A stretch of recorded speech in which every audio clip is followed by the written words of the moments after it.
মুন্না এখনো লকআপে।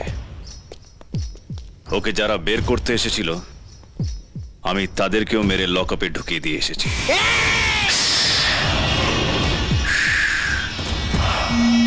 কেউ জানে না আমি এখানে এসেছি। চেঁচামেচি করলে আমাকে হাত চালাতে হবে। লোকে জেনে যাবে যে আমি বাড়ি বয়ে তোমাকে মারতে এসেছি। কাল মুন্নাকে খাবার দিতে গিয়ে জেনে নিস কিভাবে ওদেরকে মেরেছি, তারপর ওগুলো বের করিস। একটা কথা জেনে রাখো,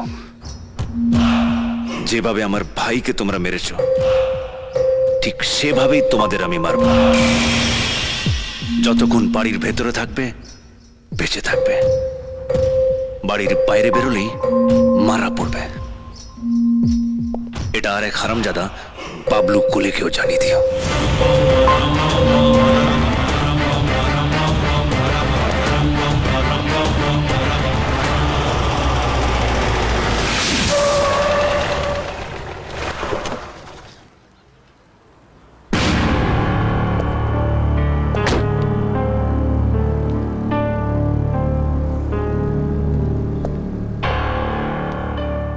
নমস্কার।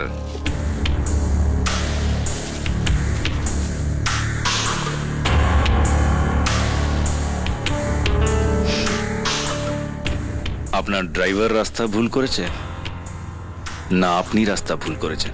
ড্রাইভারকে আমি রাস্তা বলে দিয়েছি। অনেকদিন ধরেই ভাবছিলাম আপনার সঙ্গে একটু দেখা করি। ভোটের ঝামেলা ছিল, সময় হয়ে ওঠেনি। আপনার সঙ্গে একটু কথা ছিল। অন্য কোথাও বসা যায়? আপনার সাথে যদি প্রেম করার দরকার হতো তাহলে অন্য কোথাও বসতাম। আপনি তো আর প্রেম করতে আসেননি। কারেক্টটা তাই।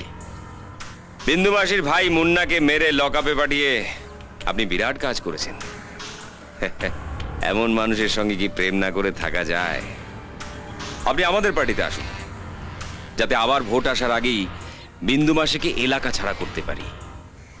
আরে আপনার মতো মানুষকে সবার মাথায় করে রাখা উচিত, পায়ে হাত দিয়ে প্রণাম করা উচিত।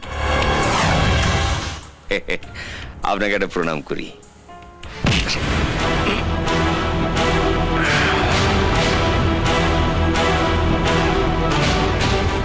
আমার ভাইয়ের খুন হওয়ার পেছনে বিন্দু মাসি আর আপনি দুজনেই সমানভাবে দায়ী। আর ইলেকশনের আগে আপনাদের দুই হারামজাদাকে আমি এলাকা ছাড়া করব, আর তার জন্য আমার কোনো পার্টি দরকার হবে না। এখনো তো গোটা এলাকাটা চিনে উঠতে পারোনি, আর আমাকে এলাকা ছাড়া করার কথা ভাবছো? তুমি একা, আর আমার দুটো দল, একটা আইনি একটা বেআইনি। মরা পড়ে যাবে। মনে হচ্ছে বাড়ি থেকে না খেয়ে বেরিয়েছিস, পেট ডাকছে।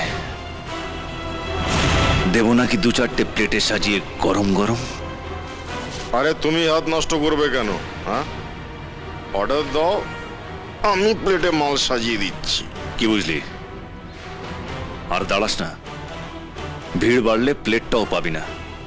একদম কড়ার থেকে তুলবো আর ডেলিভারি দেব, হাতে গরম। চল ফট।